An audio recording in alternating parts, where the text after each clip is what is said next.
దేవుని నామమునకు మహిమ కలుగునుగాక. అనుదిన పరిశుద్ధ గ్రంథ పఠనం. మే 27. ప్రార్థన. దయగల తండ్రి, కృపగల దేవ, పరిశుద్ధుడానికి వందనాలు, స్తోత్రాలు. గడిచిన దినములను యూని కృపలో జ్ఞాపకం చేసుకుని మరి ఒక నూతన దినం ఆయుష్ను ఆరోగ్యం నుంచి మాకు దయచేశారు. మీకు వందనాలు ప్రభు. ఈ దినం వాక్యము ద్వారా మాతో మాట్లాడి మమ్మల్ని బలపరచని వినిన వాక్యము మా హృదయాలు ఫలింపచేయమని యేసుక్రీస్తు అతి పరిశుద్ధ నామంలో అడిగి వేడుకొనిచున్నాం మా పరమ తండ్రి. ఆమెన్. రెండవ దినవృత్తాంతముల గ్రంథము 21 నుండి 24 అధ్యాయములు. 21వ అధ్యాయం. యెహోషాపాతు తన పితరులతో కూడా నిద్రించి తన పితరుల చెంతను దావీదు పురమందు పాతిపెట్టబడెను. అతని కుమారుడైన యెహోరాము అతనికి బదులుగా రాజాయెను. యెహోషాపాతు కుమారులైన అజర్యా, యెహీయేలు, జకర్యా, అజర్యా, మికాయేలు, షపట్యా అనువారు ఇతనికి సహోదరులు. వీరందరూ ఇశ్రాయేలు రాజైన యెహోషాపాతు కుమారులు. వారి తండ్రి వెండి బంగారములను బహుమానములుగా ప్రశస్త వస్తువులు అనేకములను యూదా దేశంలో ప్రాకారము గల పట్టణములను వారికిచ్చెను. అయితే యెహోరాము జ్యేష్ఠుడు గనుక అతనికి రాజ్యమునిచ్చెను. యెహోరాము తన తండ్రి రాజ్యమును ఏలనారంభించినప్పుడు తను స్థిరపరచుకొని తన సహోదరులందరినీ ఇశ్రాయేలీల అధిపతుల్లో కొందరిని హతము చేసెను. యెహోరాము ఏలనారంభించినప్పుడు 32 ఏండ్ల వాడు. అతడు యెరూషలేములో 8 సంవత్సరములు ఏలెను. అతడు ఆహాబు కుమార్తెను పెళ్లి చేసుకుని ఆహాబు సంతతి వారు నడిచిన ప్రకారముగా ఇశ్రాయేలు రాజుల మార్గమందు నడిచెను. అతడు యెహోవా దృష్టికి ప్రతికూలముగా ప్రవర్తించెను. అయినను యెహోవా తాను దావీదుతో చేసిన నిబంధన నిమిత్తమును అతనికిని అతని కుమారులకును నిత్యము దీపమిచ్చేదనని చేసిన వాగ్దానము నిమిత్తము దావీదు సంతతిని నశింపచేయుటకు మనస్సు లేక ఉండెను. అతని దినములలో ఏదోమీయులు తిరుగుబడి యూదావారి అధికారము త్రోసివేసి తమకొక రాజును చేసుకొనగా యెహోరాము తన చేతి క్రిందనున్న అధికారులను వెంటబెట్టుకుని తన రథములన్నిటిలో బయలుదేరి రాత్రివేళ లేచి తను చుట్టుకున్న ఏదోమీయులను రథాధిపతులను హతము చేసెను. కాగా నేటి వరకును జరుగుచున్నట్లు ఏదోమీయులు యూదావారి చేతి క్రింద ఉండక తిరుగుబడిరి. యెహోరాము తన పితరుల దేవుడైన యెహోవాను విసర్జించినందున ఆ కాలమందు లిబ్నాయును అతని చేతి క్రింద నుండి తిరుగుబడిను. మరియు అతడు యూదా పర్వతములందు బలిపీఠములను కట్టించి యెరూషలేము కాపురస్తులు దేవుని విసర్జించినట్లు చేసెను. యూదా వారిని విగ్రహ పూజకు లోపరిచెను. అంతట ప్రవక్త అయిన ఏలియా ఒక పత్రిక వ్రాసి అతని వద్దకు పంపెను. నీ పితరుడగు దావీదును దేవుడైన యెహోవా సెలవిచ్చినదేమనగా, నీవు తండ్రి అయిన యెహోషాపాతు మార్గములందైనను యూదా రాజైన ఆసా మార్గములందైనను నడవక ఇశ్రాయేలు రాజుల మార్గమందు నడిచి ఆహాబు సంతతి వారు చేసిన వ్యభిచారములు చొప్పున యూదాను యెరూషలేము కాపురస్తులను వ్యభిచరింపచేసి నీకంటే యోగ్యులైన నీ తండ్రి సంతతి వారగు నీ సహోదరులను నీవు చంపియున్నావు. కాబట్టి గొప్ప తెగులు చేత యెహోవా నీ జనులను, నీ పిల్లలను, నీ భార్యలను, నీ వస్తు వాహనములన్నిటినీ మొత్తును. నీవు ఉదరమున వ్యాధి కలిగి మిక్కిలి రోగివై ఉందువు. దినక్రమేణా ఆ వ్యాధి చేత నీ పేగులు పడిపోవును. మరియు యెహోవా యెహోరాము మీదకి ఫిలిస్తీలను, కూషీలను, చేరువనున్న అరబీయులను రేపగా వారు యూదా దేశం మీదకు వచ్చి దానిలో చొరబడి రాజనగరునందు దొరికిన సమస్త పదార్థములను అతని కుమారులను భార్యలను పట్టుకుని పోయిరి. అతని కుమారులలో కనిష్ఠుడైన యెహోయాహాజు తప్ప అతనికి ఒక కుమారుడైనను విడవబడలేదు. ఇది అంతయు ఆయన తర్వాత యెహోవా కుదరచాలని వ్యాధి చేత అతనిని ఉదరమున మొత్తినందున 2 సంవత్సరములు వ్యాధి బలమగుచూ వచ్చి ఆ వ్యాధి చేత అతని పేగులు పడిపోయి బహువేదన నొందుచు అతడు మరణమాయెను. అతని జనులు అతని పితరులకు చేసిన ఉత్తర క్రియలు అతనికి చేయలేదు. అతడు ఏలనారంభించినప్పుడు 32 ఏండ్ల వాడు. యెరూషలేములో 8 సంవత్సరములు ఏలి ఎవరికి ఇష్టం లేనివాడై అతడు చనిపోయాను. రాజుల సమాధులలో గాక దావీదు పురమందు వేరు చోట జనులు అతన్ని పాతిపెట్టిరి. 22వ అధ్యాయము. అరబీయులతో కూడా దండు విడియ చోటికి వచ్చిన వారు పెద్దవారినందరినీ చంపిరి గనుక యెరూషలేము కాపురస్తులు అతని కడగొట్టు కుమారుడైన అహజ్యాను అతనికి బదులుగా రాజును చేసిరి. ఈ ప్రకారము యూదారాజుకు యెహోరాము కుమారుడైన అహజ్యా రాజ్యము పొందెను. అహజ్యా ఏలనారంభించినప్పుడు 42 ఏండ్ల వాడే. యెరూషలేములో 1 సంవత్సరం ఏలెను. అతని తల్లి ఒమీ కుమార్తె, ఆమె పేరు అతల్య. దుర్మార్గముగా ప్రవర్తించుటకు అతని తల్లి అతనికి నేర్పుచూ వచ్చెను గనుక అతడును ఆహాబు సంతతి వారి మార్గములందు నడిచెను. ఆహాబు సంతతి వారి వలనే అతడు యెహోవా దృష్టికి చెడు నడత నడిచెను. అతని తండ్రి మరణమైన తర్వాత వారు అతని ఆలోచనకర్తలే అతన్ని నాశనమునకు కారకులైరి. వారి ఆలోచన చొప్పున అతడు ప్రవర్తించి రామోత్ గిలాదులో సిరియా రాజైన హజాయేలుతో యుద్ధము చేటికి ఆహాబు కుమారుడైన ఇశ్రాయేలు రాజుకు యెహోరాముతో కూడా పోయెను. సిరియన్ల చేత యెహోరామునకు గాయములు తగిలెను. సిరియా రాజైన హజాయేలుతో తాను రామాలో చేసిన యుద్ధమునందు తనకు తగిలిన గాయములను బాగు చేసుకొంటకే అతడు యెజ్రెయేలునకు మరలా వచ్చెను. ఆహాబు కుమారుడైన యెహోరాము రోగి అయి ఉన్నాడని విని యూదారాజైన యెహోరాము కుమారుడగు అహజ్యా అతన్ని దర్శించుటకే యెజ్రెయేలునకు పోయెను. యెహోరాము నొద్దకు అతడు వచ్చుట చేత దేవుని వలన అతనికి నాశనం కలిగిన. ఎట్లనగా అతడు వచ్చినప్పుడు అహాబు సంతతి వారిని నిర్మూలన చేయుటకే యెహోవా అభిషేకించిన నింషీ కుమారుడైన యెహూ మీదకి అతడు యెహోరాముతో కూడా పోగా, యెహూ అహాబు సంతతి వారి మీద తీర్పు తీర్చుటకే వచ్చినప్పుడు అతడు యూదావారి అధిపతులను అహజ్యాకు పరిచారకులుగా ఉన్న అహజ్యా సహోదరుల కుమారులను చూచి వారిని హతము చేశాను. అతడు అహజ్యాను వెతికెను. అతడు షోమ్రోన్లో దాగి ఉండగా వారు అతను పట్టుకొని యెహూ నొద్దకు తీసుకుని వచ్చిరి. వారు అతన్ని చంపిన తర్వాత ఇతడు యెహోవాను హృదయపూర్వకంగా వెతికిన యెహోషాపాతు కుమారుడు కదా అనుకుని అతను పాతిపెట్టిరి. కాగా రాజ్యమేలుటకు అహజ్యా ఇంటివారు ఇక్కడ ఎవరునూ లేకపోయిరి. అహజ్యా తల్లి అయిన అతల్యా తన కుమారుడు చనిపోయినని వినినప్పుడు ఆమె లేచి యూదావారి సంబంధులకు రాజవంశజులను అందరినీ హతము చేసిన. అయితే రాజునకు కుమార్తె అయిన యెహోషాపాతు అహజ్యా కుమారుడైన యోవాషును హతులైన రాజకుమారులో నుండి దొంగిలించి అతనిని అతని దాదీని ఒక పడకటింటికి ఉంచెను. యెహోరాము రాజకుమార్తెయును యెహోయాదా అను యాజకుని భార్యయు అయిన యెహోషాపాతు అతల్యాకు కనబడకుండా అతన్ని దాచిపెట్టెను గనుక ఆమె అతన్ని చంపలేకపోయెను. ఈ యెహోషాపాతు అహజ్యాకు సహోదరి. 6 సంవత్సరములు అతడు వారితో కూడా దేవుని మందిరంలో దాచబడి ఉండెను. ఆ కాలమున అతల్యా దేశమును పాలించెను. 23వ అధ్యాయం. అంతటి 7వ సంవత్సరమందు యెహోయాదా ధైర్యం తెచ్చుకుని శతాధిపతులతోనూ యెరోహాము కుమారుడైన అజర్యాతోనూ యెహోహానాను కుమారుడైన ఇష్మాయేలుతోనూ ఒబేదు కుమారుడైన అజర్యాతోనూ అదాయా కుమారుడైన మయాషయాతోనూ జిక్రీ కుమారుడైన ఎలీషాపాతుతోనూ నిబంధన చేయగా వారు యూదా దేశమంతటను సంచరించి యూదావారి పట్టణములన్నిటిలో నుండి లేవీలను ఇశ్రాయేలీల పితరుల ఇండ్ల పెద్దలను సమకూర్చి యెరూషలేమునకు తోడుకొని వచ్చిరి. జనులందరూ సమాజముగా కూడి దేవుని మందిరంలో రాజుతో నిబంధన చేసుకున్నప్పుడు అతడు వారితో ఇట్లనెను, యెహోవా దావీదు కుమారులను గూర్చి ఇచ్చిన సెలవు చొప్పున రాజకుమారుడు రాజ్యమేలవలెను. కాబట్టి మీరు చేయవలసినదేమనగా, మీలో యాజకులైన వారేమి లేవీలైన వారేమి విశ్రాంతి దినమున లోపల ప్రవేశించేవారు 3 భాగములై ఒక భాగము ద్వారపాలకులుగా ఉండవలెను, ఒక భాగము రాజనగరు నొద్ద ఉండవలెను, ఒక భాగము పునాది గుమ్మము నొద్ద ఉండవలెను. జనులందరూ యెహోవా మందిరపు ఆవరణములలో ఉండవలెను. యాజకులను లేవీలలో పరిచారం చేయువారును తప్ప యెహోవా మందిరంలో లోపలికి మరి ఎవరునూ రాకూడదు. వారు ప్రతిష్ఠింపబడిన వారు గనుక వారు లోపలికి రావచ్చును గాని జనులందరూ యెహోవా ఇచ్చిన ఆజ్ఞ చొప్పున బయట ఉండవలెను. లేవీలందరూ తమ తమ ఆయుధములను చేతపట్టుకుని రాజు చుట్టూ ఉండవలెను. మందిరము లోపలికి మరి ఎవరైనాను వచ్చిన యెడల ఆ వచ్చిన వారికి మరణశిక్ష విధించుడి. రాజు లోపలికి వచ్చినప్పుడేమి బయటకు వెళ్ళినప్పుడేమి మీరు అతనితో కూడా ఉండవలెను. కాబట్టి లేవీలను యూదావారందరూ యాజకుడైన యెహోయాదా ఆజ్ఞ అంతటి ప్రకారము చేసిరి. యాజకుడైన యెహోయాదా వంతుల వారికి సెలవయ్యలేదు గనుక ప్రతివాడు విశ్రాంతి దినమున బయటికి వెళ్ళవలసిన తన వారిని ఆ దినమున లోపలికి రావాల్సిన తన వారిని తీసుకుని వచ్చెను. మరియు యాజకుడైన యెహోయాదా దేవుని మందిరమందు రాజైన దావీదు ఉంచిన బల్లెములను కేడములను డాళ్లను శతాధిపతులను అప్పగించెను. అతడు ఆయుధము చేతపట్టుకొనిన జనులందరినీ మందిరపు కుడివైపు నుండి ఎడమవైపు వరకు బలిపీఠం ప్రక్కను మందిరం పక్కను రాజు చుట్టూను ఉంచెను. అప్పుడు వారు రాజకుమారుని బయటికి తోడుకుని వచ్చి అతని మీద కిరీటం ఉంచి ధర్మశాస్త్ర గ్రంథమును అతని చేతికిచ్చి అతనికి పట్టాభిషేకం చేసిరి. యెహోయాదాయను అతని కుమారులను అతనిని అభిషేకించి రాజు చిరంజీవి అగునుగాక అనిరి.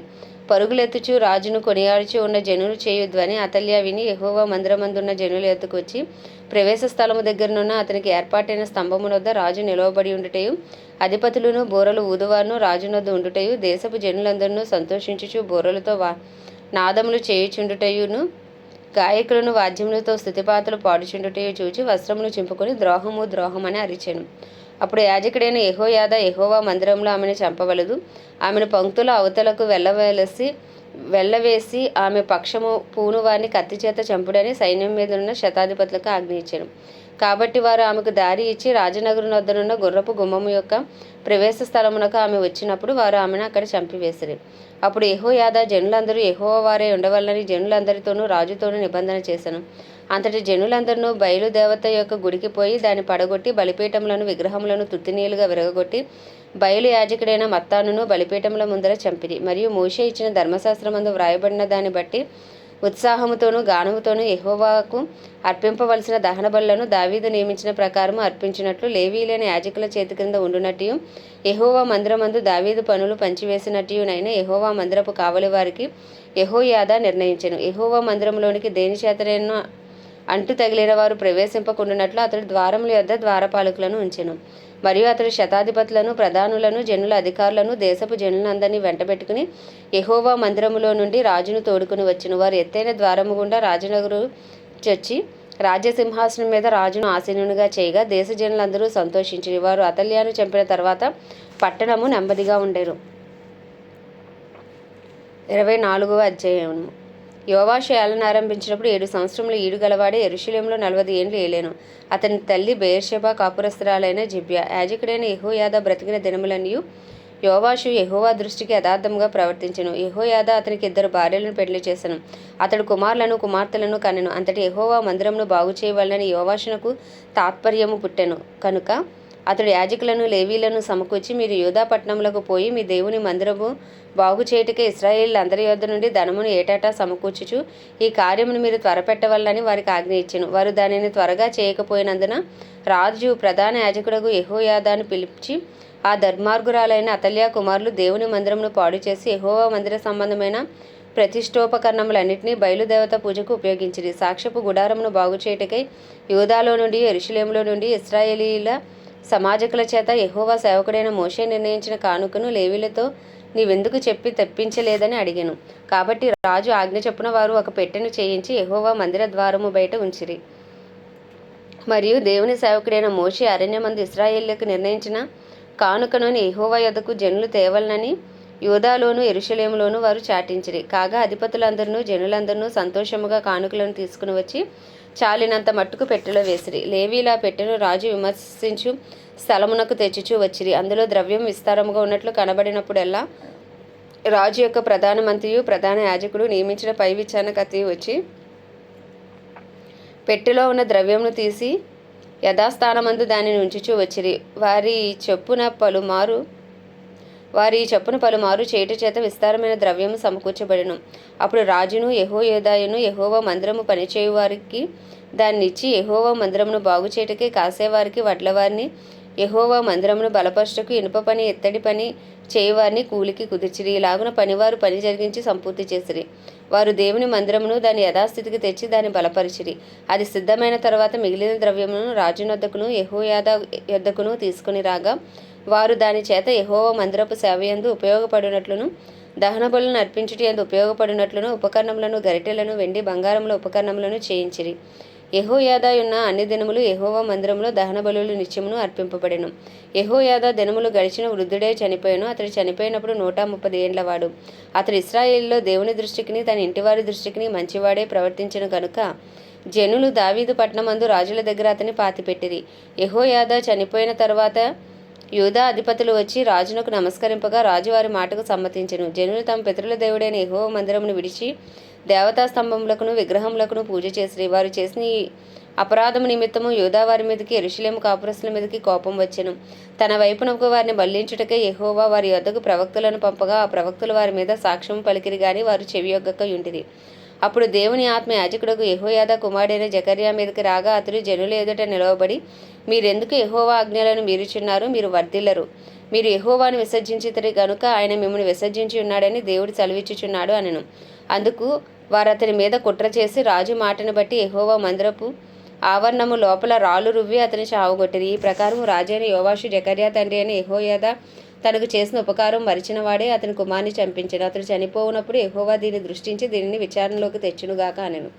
ఆ సంవత్సరాంతమందు సిరియా సైన్యం యోవాషు మీదకు వచ్చెను. వారు యూదా దేశం మీదకిని యెరూషలేము మీదకిని వచ్చి శేషము లేకుండా జనుల అధిపతులందరినీ హతము చేసి తాము పట్టుకున్న కొల్ల సొమ్మంతయు దమస్కు రాజునొద్దకు పంపిరి. సిరియన్లు చిన్న దండుతో వచ్చినను యోధావారు తమ పితరుల దేవుడైన యెహోవాను విసర్జించినందుకే యెహోవా వారి చేతికి అతి విస్తారమైన ఆ సైన్యంను అప్పగింపగా యోవాషుకు శిక్ష కలిగెను. వారు యోవాషును విడిచిపోయినప్పుడు అతడి మిక్కిలి రోగి అయి ఉండెను. అప్పుడు యాజకుడైన యెహోయాదా కుమారులు ప్రాణహత్య దోషము నిమిత్తము అతని సేవకులు అతని మీద కుట్ర చేసి అతడు పడక మీద ఉండగా అతని చంపిరి. అతడు చనిపోయిన తర్వాత జనులు దావీదు పట్టణమందు అతని పాతిపెట్టిరి గాని రాజుల సమాధులలో అతని పాతిపెట్టలేదు. అతని మీద కుట్ర చేసిన వారు అమోనీయురాలైన షీమాతు కుమారుడగు జాబాదు, మోయాబురాలైన షిమ్మీతు కుమారుడగు యెహోజాబాదు అనువారు. అతని కుమారులను గూర్చి అతని మీద చెప్పబడిన అనేకమైన దేవోక్తులను గూర్చి అతడు దేవుని మందిరమును బాగు చేయుటను గూర్చి రాజులు సటీకా గ్రంథంలో వ్రాయబడి ఉన్నది. అతనికి బదులుగా అతని కుమారుడైన అమజ్యా రాజయ్యను. ఆమె దేవుడి పరిశుద్ధ వాక్యం మన వినికిడిలో దీవించును గాక. ప్రార్థన. దయగల తండ్రి, కృపగల దేవ, పరిశుద్ధుడానికి వందనాలు, స్తోత్రాలు. జీవాధిపతి, న్యాయాధిపతి, మృత్యుంజయుడ, మహాగణుడ, మహిమా గణతకు అర్హుడవు, యోగ్యుడవు, పూజ్యుడవు నాయన. కృపను చూపుటకు ఐశ్వర్యవంతుడవు, కృపా సత్య సంపూర్ణుడవు, కృప వెంబడి కృపతో కాపాడుచున్న దేవుడవు తండ్రి. నీ కృప నిత్యముండును, నీ దయ ఆయుష్కాలమంతు ఉండును ప్రభా. నీకు వందనాలు స్తోత్రాలు. సర్వశక్తిమంతుడవు, యెహోవా రాఫాగా, యెహోవా నిస్సీగా, యెహోవా షమ్మాగా, అయ్యా యెహోవా రోహీగా, నాయన యెహోవా షాలోమ్గా మా మధ్య నివసిస్తున్న దేవా నీకే స్తోత్రం స్తోత్రం. హల్లెలూయా హల్లెలూయా.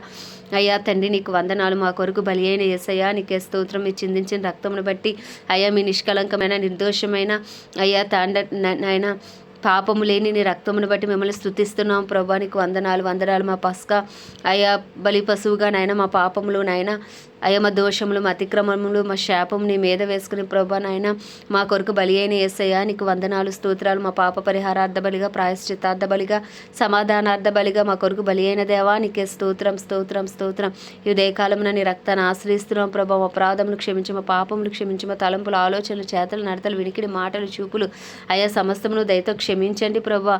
నీ రక్త ప్రోక్షణ కింద మమ్మల్ని ఉంచండి, మా కుటుంబాలను ఉంచండి నాయన. అయ్యా తండ్రి నీకే వందనాలు స్తోత్రాలు స్తుతులు. పరిశుద్ధాత్ముడు బలముగా మాలోనికి రండి నాయన. మమ్మల్ని నడిపించండి ప్రభా. కార్యసాధకమైన శక్తితో మమ్మల్ని నింపండి నాయన. తెలివినిచ్చు దేవుడవు నీవే, జ్ఞానంనిచ్చు దేవుడవు నీవే, అయా ఆలోచన అనుగ్రహించు దేవుడవు నీవే తండ్రి. నీకే వందనాలు. భయభక్తులు పుట్టించు దేవుడవు నీవే నాయన. నీకే స్తోత్రాలు స్తోత్రాలు స్తోత్రాలు స్తోత్రాలు. ఆత్మలో వర్ధిల్లింప చేయండి ప్రభా. ఆత్మానుసారంగా జీవించటకు నాయన మీరే అయ్యా కృప చూపమని ప్రార్థిస్తున్నాం తండ్రి. నీకు వందనాలు. వాక్యమై ఉన్న దేవా నీకే స్తుతి స్తోత్రాలు చెల్లించుకున్నాం. మీ వాక్యం మా పాదములకు దీపం, మా త్రోవకు వెలుగు నాయన. అయ్యా వాక్యానుసారమైన జీవితాలు మాకు దయచేయండి ప్రభా. అయ్యా వినిన వాక్యం మా హృదయాలు ఫలింప చేయండి నాయన.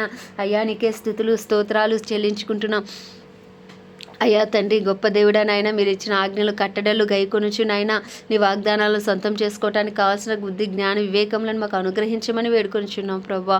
అయ్యా నా ప్రాణం యెహోవాను సన్నుతించు. ఆయన చేసిన ఉపకారంలో దేనిని మరవద్దన్నావు ప్రభా.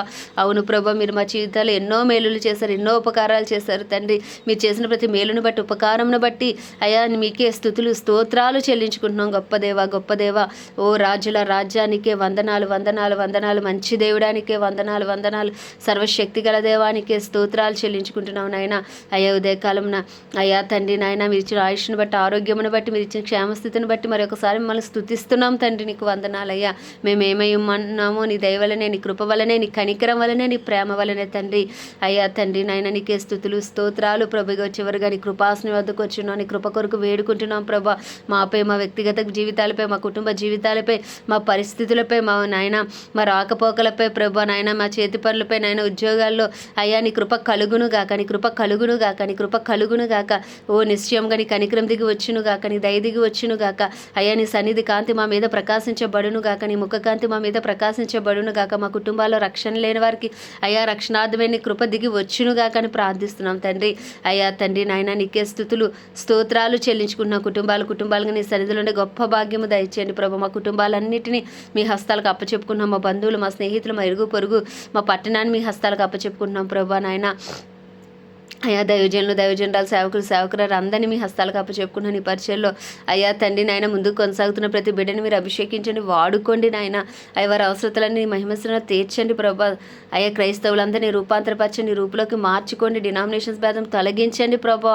అయ్యా పరిశుద్ధాత్ముడ బలముగా నాయన క్రైస్తవ్యం మీద అయ్యా కుమ్మరించబడునుగా కానీ ప్రార్థిస్తున్నాం తండ్రి నాయన. ఆత్మానుసారాలుగా ప్రతి క్రైస్తవుడు అయ్యా జీవించినట్లు నీ కృపను అనుగ్రహించమని వేడుకొనిచున్నాం తండ్రి. నీకే వందనాలు స్తోత్రాలు చెల్లించుకుంటున్నాం ప్రభా.